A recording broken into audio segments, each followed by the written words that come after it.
सभी को नमस्कार। फिजिक्स का अपना जो पोर्शन था उसमें लास्ट टॉपिक रहेगा कौन सा, साउंड यानी ध्वनि। बाकी के अपने पोर्शन हो चुके हैं और उसमें भी आपके पास जो भी टॉपिक है उसमें टॉपिक वाइज अपने प्लेलिस्ट बना रखे हैं, वहाँ पे जाके आप वीडियो देख सकते हैं। तो रीड का अपना जो मेंस का जो टॉपिक थे उसमें बायो का 2-3 टॉपिक और रह गए, बाकी फिजिक्स का पोर्शन आज आपका कंप्लीट हो जाएगा। ठीक है, तो अपने बात करेंगे साउंड के बने यानी ध्वनि क्या होती है, और ध्वनि के लिए भी अपनी बात करेंगे ध्वनि के प्रकार और इससे जुड़ी हुई चीज। सबसे पहले बात करेंगे तरंग के बारे में, यानी तरंग क्या होती है। तो स्टार्ट करते हैं आज की वीडियो।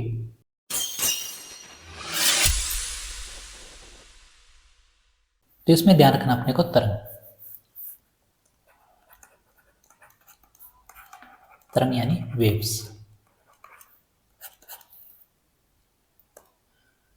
तो वेव्स की बात करें, वेव्स क्या होती है, तो ध्यान रखना ऊर्जा संचरण की विधि क्या है, तरंग।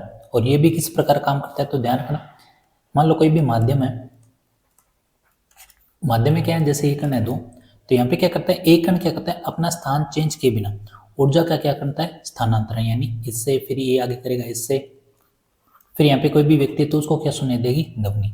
तो ये क्या है, तरंग के माध्यम से क्या होता है अपने को ध्वनि सुनाई देती है।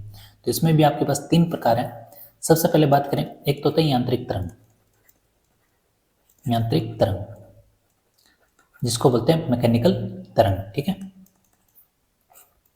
तो इसमें क्या होता है, इसमें आपको चाहिए माध्यम, तो बिना माध्यम के ये तरंग संचरित नहीं होगी। ठीक है, जैसे एग्जांपल की बात करें ध्वनि,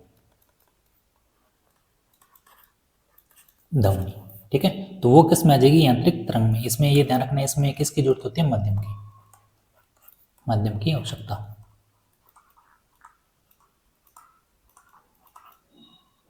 और एक चीज ध्यान रखना कि जो ध्वनि है वो निर्वात में संचरण नहीं करती, क्योंकि निर्वात में कोई माध्यम ही नहीं होता, वहां पे वायुमंडल ही नहीं है। तो ध्यान रखना निर्वात में जो ध्वनि है वहां पे इसका कोई भी मान नहीं होती, यानी वहां पे संचरण नहीं करती, इसलिए वहां पे जो वेग मानेंगे, यानी ध्वनि का जो वेग है वो कितना है, 0। प्रकाश तो करता है लेकिन ध्वनि नहीं करता।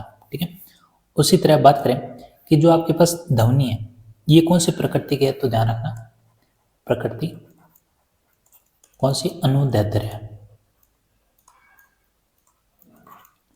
किस प्रकार की प्रवृत्ति, अनुदैर्ध्य। अनुदैर्ध्य का मतलब होता है कि ऊर्जा संचरण के दौरान जो माध्यम के कण है वो क्या करता है, कंपन करता है, और कंपन भी क्या करता है उसी दिशा के अकॉर्डिंग। जैसे ये है तो यहाँ पे कंपन जैसे करेगा, तो ये क्या करता है, यहाँ पे ये कण तो रहेगा लेकिन ये क्या करेगा, जैसे ये कंपन इसके पास होगा फिर ये कंपन करने लग जाता है, उसके कारण अपने को क्या सुनाई देती, ध्वनि। तो ध्यान रखना अनुदैर्ध्य क्या होता है कि ऊर्जा संचरण के दौरान माध्यम के कणों का जो कंपन है तरंग संचरण की दिशा के क्या होता है, अनुदिश होता है, उसे क्या बोलते हैं, अनुदैर्ध्य प्रकृति। तो ये तो हो गया यांत्रिक तरंग, इसमें ध्यान रखने। एक दूसरा आती है द्रव तरंग। तो सेकंड अपने पास द्रव्य तरंग। देखो नाम से पता चल रहा है, यानी कौन सी तरंग है, द्रव्य तरंग, यानी द्रवों में जो तरंग जाती है, जहाँ पे अपनों ने पढ़ा था केमिस्ट्री में डी ब्रोगली का द्रव्य तंत्र सिद्धांत, तो वो यही है। तो अगर किसी ने वीडियो नहीं देखी तो केमिस्ट्री वाली जो प्लेलिस्ट है वहाँ पे जाके देख सकते हैं, रे ब्रोगली का द्रव तरंग सिद्धांत, तो वहाँ पे आपको ये कॉन्सेप्ट मिल जाएगा। ठीक है, जिसको क्या बोलते हैं, मैटर वेव्स, तो जिसमें इलेक्ट्रॉन, न्यूट्रॉन और प्रोटॉन इनके बारे में बताया गया। तीसरा अपने बात करें तो इनके बारे में तो ज़्यादा डिटेल नहीं ध्यान देनी है, अपने को ध्वनि के बारे में पढ़ना है। ध्वनि भी कहाँ से पता चलेगा अपने को, यांत्रिक तरंगों के बारे में। और एक होता है इलेक्ट्रोमैग्नेटिक वेव, यानी विद्युत चुंबकीय तरंगें। ठीक है, अब विद्युत चुंबकीय तरंगें है तो सबसे पहले ध्यान रखना इनको माध्यम की आवश्यकता नहीं होती, माध्यम की आवश्यकता नहीं होती।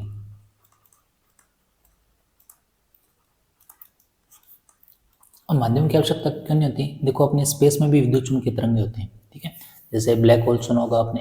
अब जो भी नासा हो गया या इसरो हो गया, तो जो भी प्रैक्टिकल करते हैं तो वहाँ पे किसके थ्रू करते हैं, विद्युत चुंबकीय तरंगों के, इसलिए वहाँ पे माध्यम की आवश्यकता नहीं होती। यानी ये किस में गमन कर सकते हैं, निर्वात में भी गमन कर सकते हैं, निर्वात में भी गमन कर सकते हैं। ठीक है, तो जैसे एग्जाम्पल के थ्रू अपने बात की थी क्या, प्रकाश। और क्या हो सकता है, जैसे सूरज है, सूरज से क्या निकलती है, ऊष्मीय विकिरण, तो वो भी किस में आ जाएगा, विद्युत चुंबकीय तरंगों में, ऊष्मीय विकिरण। तो ध्वनि से चीज़ें जुड़ी हुई कौन सी है, वो अपने को ध्यान रखना कौन सा, यांत्रिक तरंगों के बारे में। इसमें किसकी जरूरत होती है, आपको माध्यम की आवश्यकता होती है। और निर्वात में जो ध्वनि का जो वेग होता है वो कितना होता है, 0 होता है। इसकी प्रकृति कैसे होती है, अनुदैर्ध्य है। तो ये तो अपने बात होगी कंप्लीट। इसके थ्रू और बात करें ध्वनि के बारे में, तो बात करते हैं संचरण, यानी ध्वनि का संचरण कैसे होता है। तो ध्यान रखना, ध्वनि का संचरण होता है दो रूपों में। एक तो होता है संपीड़न, एक तो किस में होता है संपीड़न, और एक किस में होता है विरलन। इस रूप में ध्वनि क्या करती है, संचरण करती है। जैसे बात करें अपने, अगर ये ना ध्यान, तो अपने को जो अपनों ने लेंस पढ़ा था और प्रकाश के परावर्तन और अपवर्तन पढ़ा था, वहाँ पे अपने पढ़ रहे थे माध्यम, एक तो सघन माध्यम और एक विरल माध्यम, वही है। तो यहाँ पे ध्यान रखना, अगर संपीड़न ना समझ आए तो सघन तो याद रख ही सकते हो, और विरलन ना समझ आए तो विरल ध्यान रखो। अब आपको समझ आ जाएगा। अब जैसे यहाँ पे क्या है, यहाँ पे मैं कण बना रहा हूँ। तो जैसे मान लो ये है आपके पास,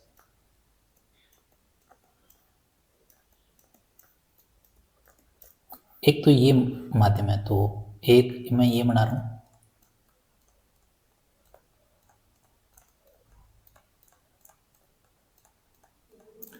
तो यहाँ से आपको एक चीज पता चल रही है। अब मैं आपसे पूछूं विरलन कौन सा है और संपीड़न कौन सा है, तो आप आराम से बता दोगे। सघन क्या होता है कि जिसमें कण पास पास होते हैं, तो ये है आपके पास सघन माध्यम यानी संपीड़न। और जहाँ पे कण दूर दूर होते हैं वो कौन सा होता है आपके पास, विरलन। ये दो माध्यम है, ठीक है। तो यही ध्यान रखना, आपके पास संपीड़न और विरलन क्या होते हैं। तो जहाँ पे आपके पास कण पास पास है वो संपीड़न, जहाँ पे कण दूर दूर है वो क्या है, विरलन। जैसे गैस ले सकते हैं अपने। उसी तरह अगर बात करें तो ध्वनि तरंगों में जो औसत विस्थापन होते हैं यानी नेट विस्थापन, वो कितना होता है, नेट विस्थापन।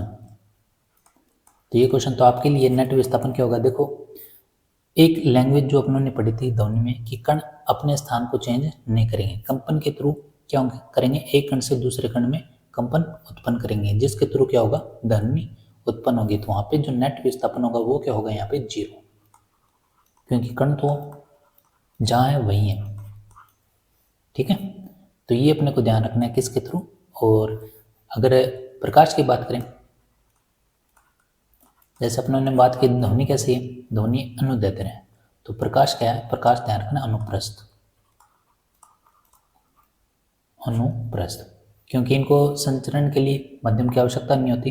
ये क्या करते हैं, शृंग और गर्तों के रूप में, जहाँ पे अपने आयाम पढ़ेंगे। उसके बाद उससे जुड़ी हुई चीज वेवलेंथ यानी तरंगदैर्ध्य है। अब बात करते हैं अपने ध्वनि से संबंधित राशियों के बारे में। ध्वनि से संबंधित राशियां,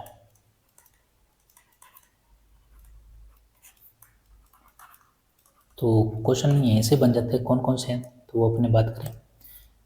एक तो अपने को ध्यान रखना है आवर्तकाल, आवर्तकाल इसको किससे शो करते हैं, टी से। आवर्तकाल का मतलब ये है, यानी एक कंपन या चक्कर पूर्ण होने में लगा समय, वो किसको शो करता है, आवर्तकाल को, ठीक है, यानी टाइम पीरियड के बारे में। तो ध्यान रखना, चक्कर पूर्ण होने में लगा समय,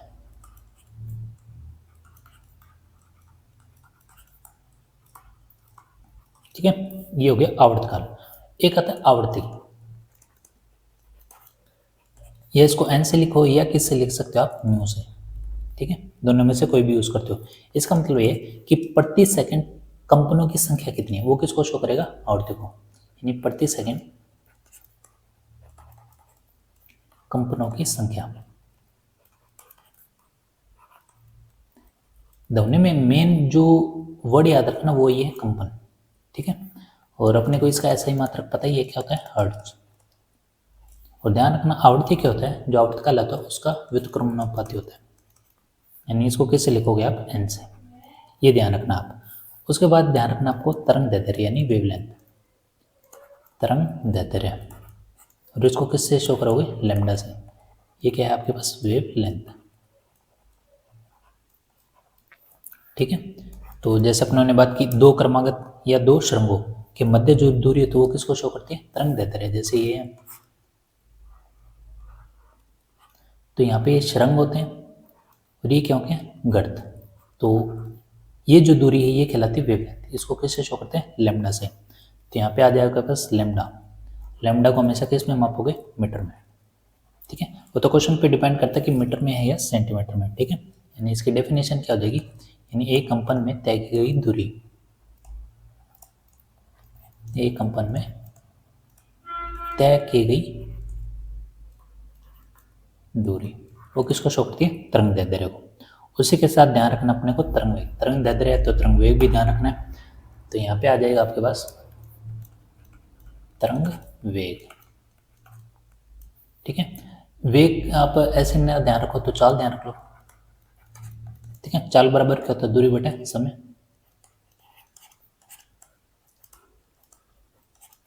तो चाल को v से लिखो और दूरी को यहाँ पे किससे लिखोगे, तो ये अपने को पता ही, ये दूरी है लैम्डा, वेवलेंथ।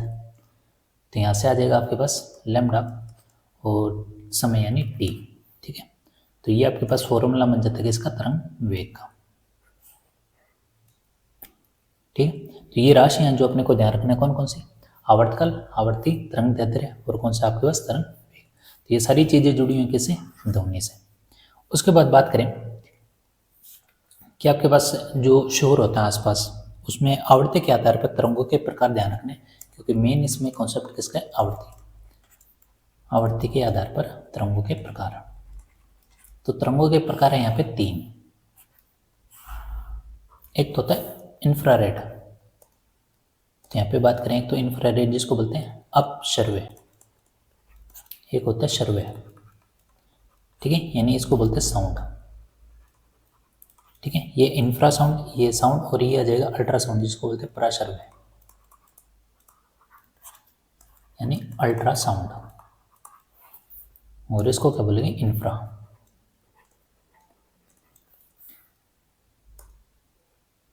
तो यहाँ से बात करें अपने अपश्रव्य क्या होता है, तो ध्यान रखना जो आपके पास 20 हर्ट्ज, मेन जो ध्यान रखना है 20 हर्ट्ज। तो अगर 20 हर्ट्ज से कम की आवृत्ति है तो वो किस में आ जाएगा, अपश्रव्य में। तो एग्जाम्पल के थ्रू जैसे बात करें, जैसे पशु पक्षी हो गए, पशु पक्षी, और जैसे भूकंप हो गया, ज्वालामुखी, तो ये सब के सब किस में आ जाएंगे, अपश्रव्य में। भूकंप में भी हमने को, यानी भूकंप चला जाता है उसके थोड़ी देर बाद पता चलता है कि भूकंप आया, ठीक है। श्रव्य में बात करें तो यहाँ पे क्या है, 20 हर्ट्ज से कम, तो यहाँ पे जो रेंज आपको ध्यान रखनी, 20 हर्ट्ज से 20 किलो हर्ट्ज, यहाँ तक रेंज है किसमें, श्रव्य में। तो ध्यान रखना जो अपने मानव के जो कान है वो इसी रेंज के बीच काम करते हैं, ठीक है, मानव कर्ण। और पराश्रव्य में यानी अल्ट्रा, यानी इसमें आवाज़ क्या होगी, ज़्यादा होगी, तेज होगी, यानी ये क्या होगा, देखो यहाँ पे लास्ट में क्या 20 किलो हर्ट्ज, तो 20 किलो हर्ट्ज से क्या होगी, ज़्यादा, हर्ट्ज से अधिक। तो ये ध्वनि अपने पास रह के सुन ही नहीं सकती, इतनी तेज होती है। तो ध्यान रखना उच्च आवृत्ति की जो ध्वनि होती है यानी तरंग होती है उसको बोलते हैं पराश्रव्य तरंग, ठीक है। तो यहाँ पे जैसे अब बात करें अपने हवाई, एक इसका काम होता है कि हवाई अड्डे पर जो धुएं हैं, धुएं को हटाने का काम करती है, धुएं या आप बोल सकते हो आप धुंध,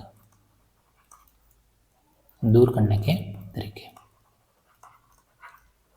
और पराश्रव्य में एग्जाम्पल की बात करें तो एक एग्जाम्पल आ जाता है सोनार, ठीक है, एक तरह की एक है पनडुब्बी।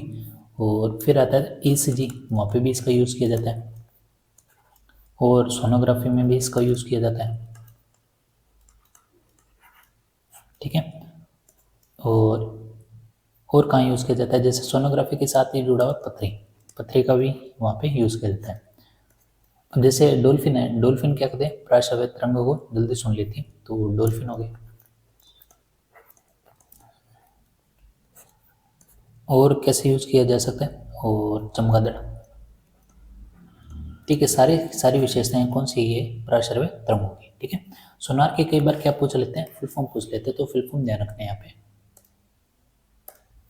तो ध्यान रखना साउंड, एन का मतलब क्या है, ये आपके पास एसओ साउंड, ठीक है। और एन का मतलब हो जाएगा नेविगेशन, नेविगेशन, और ए से हो जाएगा एंड, और आर से हो जाएगा आपके पास रेज, ठीक है, साउंड नेगेशन एंड रिगिंग। तो यहाँ पे ये आपको सोनार में बस यही पूछ लेते हैं कि इनका यूज़ कहाँ किया जाता है। तो ध्यान रखना, समुद्र में पनडुब्बियों की दूरी और उनकी चाल का निर्धारण करने के लिए किसका यूज़ किया जाता है, सोनार का। तो ये 3 ध्यान रखना आपको आवर्ती के आधार पर। मेन तो क्वेश्चन पूछा जाता है ये। और पशु पक्षियों में जो 20 हर्ट्ज से कम आवृत्ति कौन से होते हैं, पक्षी, और भूकंप में भी इतनी आवृत्ति आपको सुनाई देती है। ठीक है, और याद है कि मानवकरण की और ये पराशरव्य में सोनार ध्यान रखना, वहाँ पे इसका यूज़ किया जाता है। और फुल फॉर्म जरूर ध्यान रखना उसकी। ठीक है, एक आता है प्रतिध्वनि। प्रतिध्वनि जिसको क्या बोलते हैं, इको। इको सुनी होगी आपने, जैसे देखा होगा पहाड़ों में कई टूर पे जाते हैं तो वहाँ पे क्या करते हैं, पहाड़ के सामने बोलते हैं और वहाँ से जो आवाज़ है टकरा के वापस आ जाती है, उसको ही बोलते हैं इको। ठीक है, तो ध्यान रखना, कोई भी ध्वनि है अगर बड़ी इमारत या बड़ी सतह से टकरा कर वापस आ रही है तो उसको क्या बोलते हैं, प्रतिध्वनि। ठीक है, तो यहाँ पे एक शर्त होती है, शर्त क्या है कि जैसे मान लो आप कोई भी बोल रहे हो तो ध्यान रखो सुनने के लिए, नहीं उसको सुनाई देने का समय कम से कम 0.1 सेकंड हो, और दूरी कितना हो, जबकि दूरी 17.5 मीटर। ठीक है, 17.5 मीटर, या इसको फुट में कन्वर्ट करें कितना होगा, ये हो गया 17×3 और 3.5 यानी ये हो जाएगा 56 फुट। ठीक है, लगभग 56 फुट के बराबर ये शर्त होनी चाहिए। ये शर्त है तभी आपको प्रतिध्वनि सुनाई देगी। ठीक है, तो ये तो टाइम हो गया और ये होगी दूरी। और उससे जुड़ी एक चीज ध्वनि से रिलेटेड एक है तारतव। तारतव यानी पिच। पिच का मतलब तीक्ष्ण, यानी आवाज अपने को तीखी सुनाई दे। तो तारतव से रिलेटेड अपने बात करें तो इसमें आपको ध्यान रखना है, देखो अगर आवृत्ति जो कंपनों की संख्या अगर ज़्यादा होगी तो आवृत्ति ज़्यादा होगी तो आपको तीक्ष्णता भी ज़्यादा सुनाई देगी। इसका मतलब ये ध्यान रखना कि जो तारतव है वो समानुपाती होता है किसकी, आवृत्ति है। आवृत्ति ज़्यादा तो तीक्ष्णता भी यानी पिच भी ज़्यादा। तो तभी तो अपने ने ध्यान दिया कि अगर तारतव ज़्यादा है तो आवृत्ति भी क्या होगी, ज़्यादा। सही है, आवृत्ति ज़्यादा है इसका मतलब जो आवाज़ होगी वो क्या होगी, सुरीली और पतली। तो ये किन में होता है, ये पता है अपने को, औरतों में होता है, मच्छर में होता है। ठीक है, तो कंपेयर तो नहीं कर रहे अपने, लेकिन अपने को एग्जांपल ध्यान रखना है। उसके बाद बात कर अपने तारतव अगर कम है तो आवृत्ति भी क्या होगी, कम। तो इसका मतलब जो आवाज़ होगी वो क्या होगी, भारी। आवाज़ होगी भारी, और भारी होगी तो ये किसकी आवाज़ होती है, जैसे शेर हो गया। ठीक है, जो भी पुरुषों की आवाज़ है वो किस में आ जाएगी, इसमें। उनका तारतव क्या होता है, कम। ठीक है, उसके बाद बात करें तीव्रता की, यानी ध्वनि की तीव्रता की। तो ध्वनि की तीव्रता की बात करें तो सबसे पहले तो अपने को डेफिनेशन पता होना चाहिए। तो ध्यान रखना, प्रति एकांक क्षेत्रफल में प्रति सेकंड संचरित जो ऊर्जा है वो क्या कहलाती है, तीव्रता। ठीक है, फिर से देखो, प्रति एकांक क्षेत्रफल में प्रति सेकंड संचरित ऊर्जा। ठीक है, जैसे लाइट की बात करते थे, जैसे मान लो ये है कोई सरफेस है, इसमें से लाइट क्या करती है, गुजर रही है। तो यहाँ पे क्या, प्रति सेकंड गुजरने वाली ऊर्जा वो किसको शो करता है, तीव्रता, यानी कितना उसमें से गुजरा। तो ये वैसे इसमें डेफिनेशन ध्यान नहीं रखने, तो और तो कुछ इसमें ध्यान रखना नहीं है। अब नेक्स्ट अपने बात करें, कई बार इसकी प्रास पूछ ले, तो प्रास भी कोई फिक्स नहीं है यहाँ पे। तो अपने जो क्वेश्चन करेंगे, क्वेश्चन कैसे पूछा जाता है वहाँ पे तीव्रता सही से क्लियर हो जाएगी। उसके बाद आता था प्रबलता। ठीक है, प्रबलता अगर ना ध्यान रहे तो एक वर्ड ध्यान रखो, लाउडनेस। इसी को बोलते हैं, तो इंग्लिश में ज़्यादा ध्यान रहेगा आपको, लाउडनेस, यानी कितना लाउड कर सकते हैं। ठीक है, ये कहते हैं ध्वनि की प्रबलता। तो इसमें ध्यान रखना, जैसे आपके पास डायग्राम ना हो तो ये देखो यहाँ पे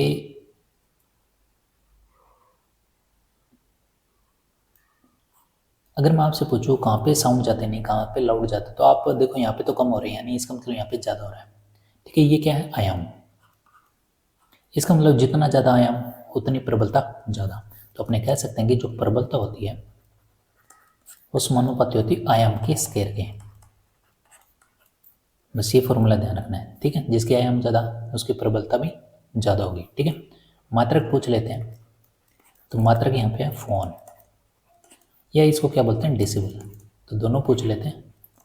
डेसिबल को किससे लिखते हैं डीबी, और फोन का मतलब ये है फोन। तो इसका फॉर्मूला होता है इक्वल जो आपके पास 10 log 10 I/I0 dB। तो वो फॉर्मूले पे नीचे ना वो 12वीं क्लास में पूरा डिफाइन किया गया है। उसके बाद आती है ध्वनि की गुणता। ध्वनि की गुणता, गुणता का मतलब ये कि समान आवृत्ति और समान प्रबलता की ध्वनियों को जो विभेद करने की जो सामर्थ्य है वो क्या कहलाती है ध्वनि की गुणता। किसमें, एक तो समान आवृत्ति और समान प्रबलता, ठीक है। तो इन ध्वनियों को विभेद करने की जो सामर्थ्य है वो क्या कहलाती है ध्वनि की गुणता। ये बस ध्यान रखना है। तो यहाँ पे कुछ चीजें जो अपनों ने पढ़ी है, छोटी छोटी बातें, प्रतिध्वनि, तारत्व और तीव्रता, प्रबलता, और क्या पढ़ा अपनों ने ध्वनि की गुणता। एक आ जाती है चाल, यानी कि ध्वनि की चाल सबसे ज्यादा किस में होगी, तो ध्यान रखना सबसे ज्यादा होगी ठोस में। ठोस के बाद किस में होगी द्रव में, द्रव के बाद किस में होगी गैस में, ठीक है। कई बार इनकी स्पीड की रेंज भी हम पूछ लेते हैं। ठोस में ध्यान रखना 5000 से 6000 मीटर पर सेकेंड, ठीक है। और द्रव की बात करें तो ये आ जाएगा आपके पास 1500 मीटर पर सेकेंड। और गैस में बात करें तो ये सबसे कम 350 से लेके 330 से लेके 350 मीटर पर सेकेंड, ठीक है। तो द्रव में लगभग लगभग कितना 1500 मीटर सेकेंड। उसके बाद बात करें कि ध्वनि का ताप पर क्या प्रभाव पड़ता है, यानी कुछ प्रभावों के बारे में पढ़ते हैं, यानी ध्वनि का ताप पर।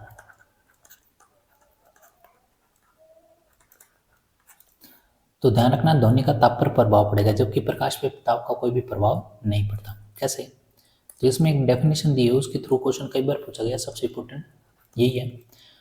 तो इसमें क्या होगा, प्रयोगों से क्या ज्ञात किया कि वायु में 0 डिग्री सेंटीग्रेड पर जो ध्वनि की चाल है, ध्वनि की चाल वो कितनी होती है 330 मीटर पर सेकेंड, ठीक है। ये किससे ज्ञात हुआ, प्रयोगों से। वायु में 0 डिग्री सेंटीग्रेड पर ध्वनि की चाल कितनी है 330 मीटर पर सेकेंड, ठीक है। लगभग अपने क्वेश्चन में जो आता है वो कई बार 332 भी लिखाता है, तो लगभग लगभग इसके बराबर है मीटर पर सेकेंड। और मान लो अगर यहाँ पे ताप चेंज कर दिए तब क्या होगा, तो ध्यान रखना अगर ताप के मान में 1 डिग्री सेल्सियस परिवर्तन कर दें, परिवर्तन करने पर ध्वनि की चाल, ध्वनि की चाल, ध्वनि की चाल में क्या होगा 0.61 मीटर पर सेकेंड की क्या हो जाएगी वृद्धि, ठीक है। तो ये तो डायरेक्ट क्वेश्चन बनता है कि 0 डिग्री सेल्सियस पर ध्वनि की चाल क्या होगी। अगर आपके पास अब यहाँ पे एक क्वेश्चन बन गया 1 डिग्री सेल्सियस परिवर्तन करने पर ध्वनि की चाल कितनी बढ़ती है 0.61 मीटर पर सेकेंड, ठीक है। तो यहाँ पे आपके पास जो फॉर्मूला बनेगा, एक तो बनेगा V एट 0 डिग्री सेल्सियस पर प्लस कितना बढ़ रहा है 0.61 मीटर प्रति सेकेंड और कितने टाइम में, तो ये हो जाएगा गुना t से। तो ये बन जाएगा आपके पास फॉर्मूला जो आप कितने डिग्री पर यहाँ पे निकाल सकते हो ध्वनि की चाल, ठीक है। तो ये फॉर्मूला है। एक तो यहाँ से क्या डायरेक्ट क्वेश्चन, बस यही इंपॉर्टेंट था, एक तो डायरेक्ट क्वेश्चन। और क्वेश्चन किस प्रकार पूछ लिए वो भी अपने बात करें। जैसे बात करें क्वेश्चन आपसे पूछे 27 डिग्री सेल्सियस पर ध्वनि की चाल बताओ,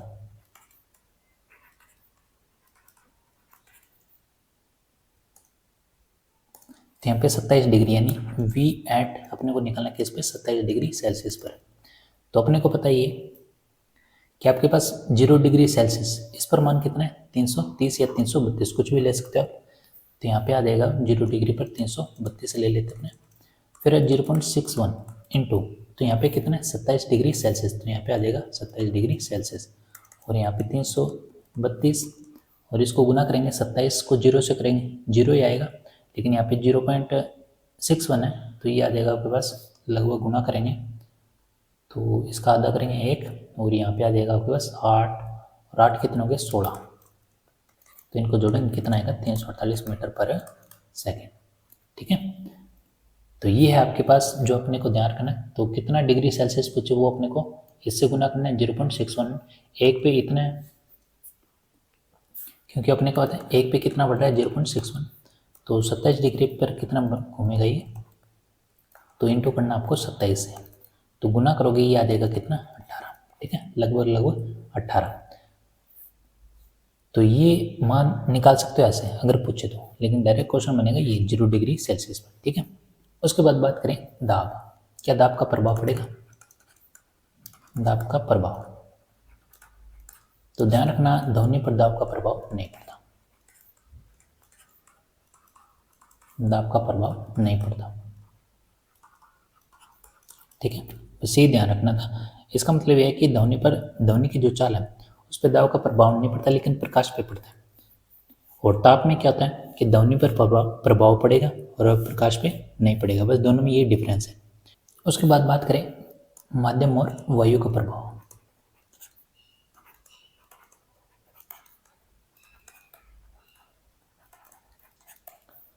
तो माध्यम और वायु का प्रभाव ये भी अपने को देखने को मिलता है। देखो वायु की डायरेक्शन में अगर ध्वनि जा रही है, ठीक है, वायु की डायरेक्शन में अगर ध्वनि जा रही है तो ध्यान रखना ध्वनि की जो चाल है वो बढ़ेगी, ध्वनि की चाल क्या होगी यहाँ पे बढ़ेगी। और इसके विपरीत है, मान लो वायु इधर है और ध्वनि अगर इधर है तो ध्यान रखना चाल क्या होगी घटेगी। बस यही ध्यान रखना था। तो ये तो आसान बातें जो आपको पता होनी चाहिए। और ध्वनि से रिलेटेड एक है डॉपलर प्रभाव। ये क्या प्रभाव है, जैसे मान लो आप यहाँ पे खड़े हो और यहाँ पे पास से कोई आपके पास मान लो कोई भी साउंड है या डीजे जा रहे हैं यहाँ से यहाँ पे, आपको यहाँ पे क्या आवाज़ तेज सुनाई देगी।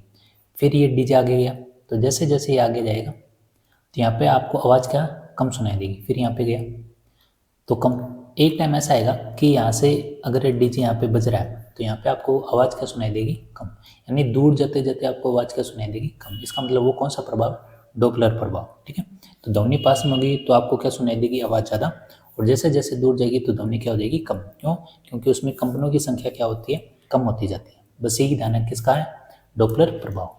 तो इसमें यही ध्यान रखना था, बाकी फॉर्मूले सारा ध्यान रखना अपने को, एक तो तरलता का, एक प्रबलता का, और आयाम से रिलेटेड भी अपने को ध्यान रखना है, और तीक्ष्णता, वो तीनों चीज़ें इंपॉर्टेंट है जो अपने को ध्यान रखनी है। एक शब्द आता है टोन। टोन क्या होता है, तो ये आरआरबी जो एग्जाम होते हैं एनटीपीसी के उसमें सीधा पूछ ले कि टोन क्या होता है, तो ध्यान रखना इसकी डेफिनेशन, एकल आवर्ती द्वारा उत्पन्न ध्वनि, वो क्या कहलाता है टोन। तो यहाँ पे एक वर्ड आ रहा है एकल आवर्ती। ठीक है, जैसे पानी की एक बूंद गिरती है और एक अपने पूरा ही जैसे पानी चल रहा हो और एक बूंद गिरे, दोनों में फर्क है, तो वही है ये टोन। ध्वनि एक चाल से चल रही है और उसका एक छोटा सा भाग, वो क्या कहलाता है टोन। ठीक है, तो बस यही ध्यान रखना था इसमें। और बाकी ये ध्वनि का जो आपका पोर्शन है थ्योरी पे बेस है, ज़्यादा तो कुछ है नहीं इसमें। तो ये अपना टॉपिक एक तरह से कंप्लीट होता है। बाकी जो अपना बायो करेगा वो तो क्लास क्या होगी आपकी, सुबह भी होगी शाम को भी होगी, तो वो भी अपनी क्लास थोड़े दिन की है, यानी हफ्ते की और मानो, फिर अपना सिलेबस का हो जाएगा कंप्लीट। फिर अपना मेन जो फोकस रहेगा वो रहेगा एमसीक्यू पे। तो जितना ज़्यादा इसको शेयर कर सकते हो उतना ही सबका भला है इसमें, क्योंकि एमसीक्यू से क्या होगी आपके कॉन्सेप्ट और थ्योरी क्या हो जाएगी दोनों कंप्लीट। तो मिलते हैं नेक्स्ट वीडियो में, धन्यवाद।